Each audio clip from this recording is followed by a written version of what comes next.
Hey everybody, it's Justin. I just finished up week 35 of 52 Kinds of Love, and here's how it went. So, week 35 was dedicated to Kim, and there's a little question mark in there in the face, because when I met Kim, it was a little bit of a mystery. I used to have this blog, this poetry blog that I wrote, drzray.livejournal.com, and when I was in college, I would write one poem every day.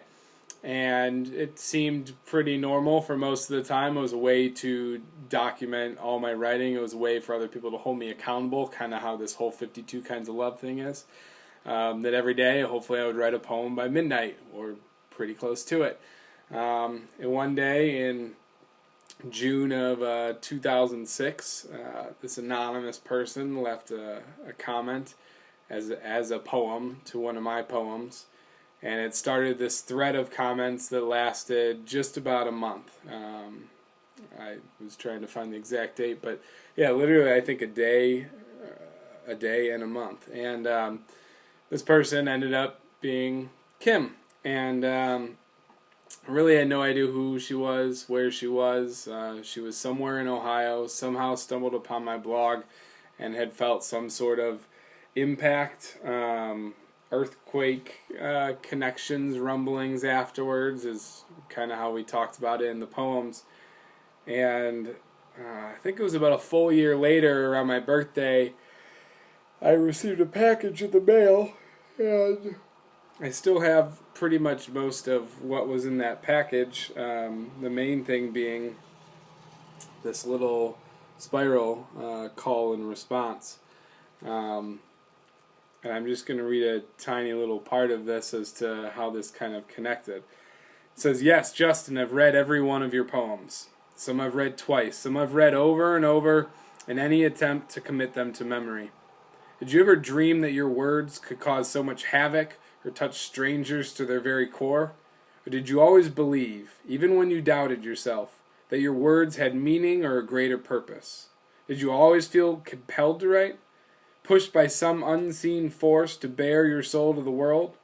This is the sacred mystery that every poet ponders again and again. Where do the words come from? Why?" I guess in 2006 that I was 22 years old, and I was kind of blown away that my words, my poems could have such a connection to someone who was going through a tough time and a cancer scare, and just really finding or rerouting to a part of their life that they hadn't seen in a while, and to have such a connection to respond to that, the call and response. I'm reading off of my journal. I went back and found it, and Kim writes, "I've written 37 pages of notes and 14 other poems, all inspired by your words."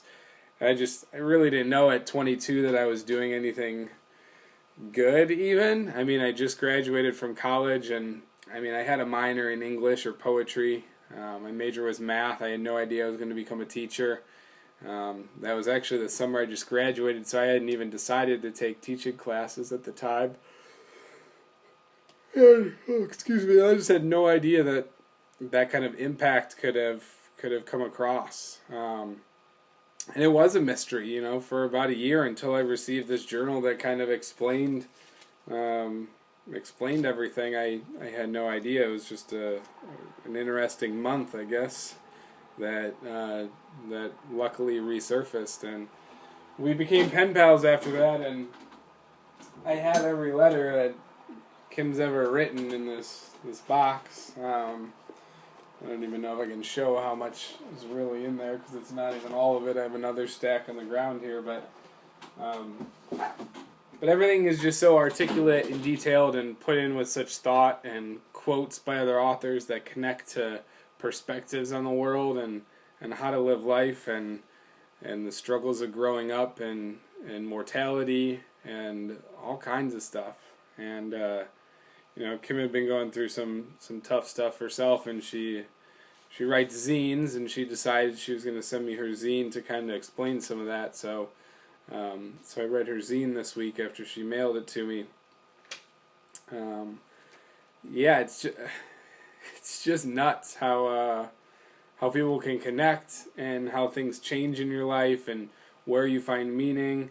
And one of the biggest things we talked about when we talked on the phone, since she lives she lives 100 miles away or so, was what does voice mean? And what happens when you lose your voice, and how does your voice translate to others? And what about our right to have and our freedom to have voice, and our dependency upon voice, and what happens when you lose something that you've had for so much of your life, and how do you get that back, and what happens if you don't get that back, and can you still have a powerful voice in other way, in words and in poems like Kim and I try to translate to the rest of the world, and how does that all work? And we had really 2 long conversations this week. Both of them were over an hour and 20 minutes, and it just translated across all spectrums to, when we talked about family trips in Gettysburg, and really all of that transferred over to the idea of preservation. What do we keep, and what do we hold on to? And then when we're in our house, which books do we hang on to, and stuffed animals that mean things to us, and is it all sentimental, and what a picture do, and should I donate those books, and should I become a minimalist, and what do I need to hang on to, or where does clutter create a problem in my life? All kinds of stuff like that. And do we need to write zines? Do we need to use paper from our forest? And does it have power? Who connects to this stuff? Just figuring out layer and layer again as to who we are as human beings.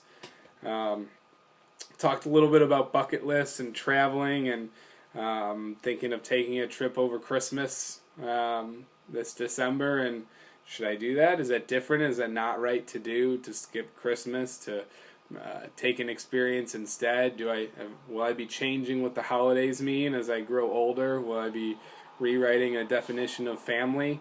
All kinds of stuff. Talked about our first concerts, and Kim's first concert was Arlo Guthrie, Woody Guthrie's son, and mine was Counting Crows, and Kim had referenced a song by Joni Mitchell, Big Yellow Taxi, that was redone by the Counting Crows. I'm dismissing my battery.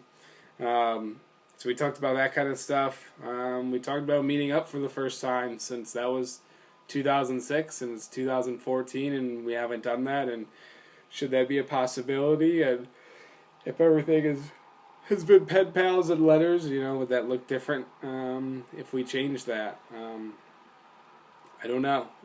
It's a lot of how life changes over time, and I feel like I keep saying perspective in every video, but I think I get a new perspective of life from every person that I talk to, and that's pretty wonderful.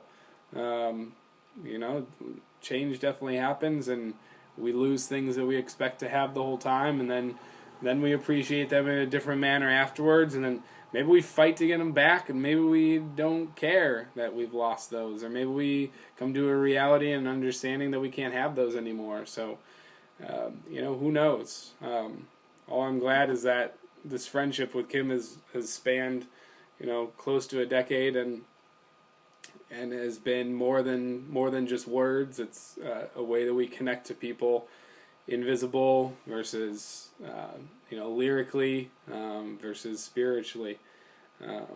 Just some crazy awesome things. So really glad to reconnect on that with Kim and see where that leads to in the future. So yeah, heavy deep stuff this week. As we go into week 36, it will be dedicated to Herbert Martin. So check in next week to see who Herbert Martin is, why there's a door on this card, and how the week goes. Alright? Bye. Peace. 52 kinds of love.